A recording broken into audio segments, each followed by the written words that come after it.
पोरांनो, हा Insta ID तुमच्या ओळखीचा आहे का रे? अरे नाही भाऊ, नाही ओळखीचं. बघू बरं. आईला याच्यावर फोटो बिटो नाही रे, कसं काय ओळखणार विजू आपण?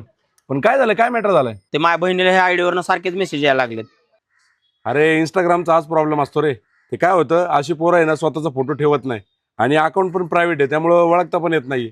हा ना भाऊ, आपल्याला बी त्यातलं काही जमत नाही. ए भाऊ ऐक ते जरा 2 मिनिटं आहे ना साईडला. अरे भाऊ, ते तुझ्याच भावाची आयडी आहे ती. माझ्या बारकीची? हा. बरं ऐक ना विजू, 1-2 मिनिटं थांब, मी जरा घरी जाऊन आलो. अमित, जरा मोबाईल बघू रे तुझा. अरे दादा, बघू ना जरा, काम आहे थोडस. देतो थोडा. अरे बघू जरा. अरे दादा दे ना मोबाईल. ठीक आहे, राहू दे, सोड.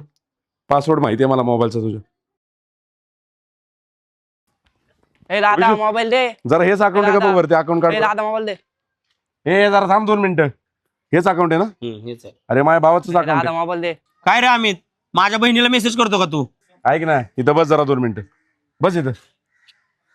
आणि तू याच्या बहिणीला का मेसेज करतोय, लवकर सांगा. ए दादा जाऊ दे, परत नाही करत मेसेज. तुला काय गरज होती पण मेसेज करायची? ऐक ना, मी तुला प्रेमाने सांगतोय, तू का मेसेज केला लवकर सांग मला. काय नाही दादा, ते माझ्या कॉलेजला म्हणून मी मेसेज केला. ती पण मेसेज करते का तुला? तिने नाही दिला अजून रिप्लाय. अरे आम्ही लय मस्ती आली का तुला? कॉलेजला ह्याच्यासाठी जातो का तू? ऐक ना, तुझी पहिल्यांदा चुकी झाली आणि आहे ना आम्हाला लवकर कळालं, ते बरं झालं.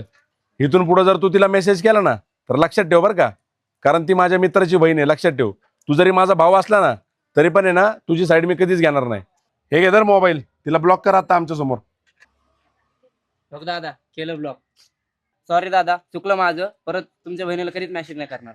हे अमित, जातो आता. विजू, सॉरी बरं का भाऊ, माझ्या भावाने असं नव्हतं करायला पाहिजे. मी त्याच्याकडून ना परत एकदा तुझी माफी मागतो.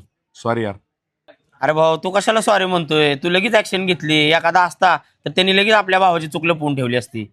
नाही भाऊ, मला पण तुझी ती गोष्ट पटली. तू तुझ्या भावाची साईड नाही घेतलेली. आता जर त्याला नसताना बोललं तर तो भाऊ पुढे जाऊन ते वाढीव विषय झाला असता. अरे मित्रांनो, कसं आहे माहिती आहे का, आजकालच्या मुलांना काय झालंय माहितीच नाही. कारण त्यांना रिलेशन बी कळत नाही, नातं बी कळत नाही, काहीच कळत नाही. आता मी जर त्याला बोलून ती ऍक्शन घेतली नसती तर तो तसाच मेसेज करत राहिला असता.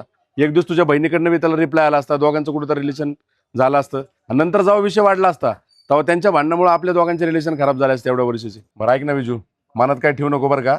तुला राग आला असेल तर परत एकदा तुला सॉरी बोलतो. अरे नाही भाऊ, कसला राग. उलट आजपासून आपली दोस्ती अजून पक्की झाली. चालतंय, चल येऊ का? चला चल, हे चला पोरांनो. चला.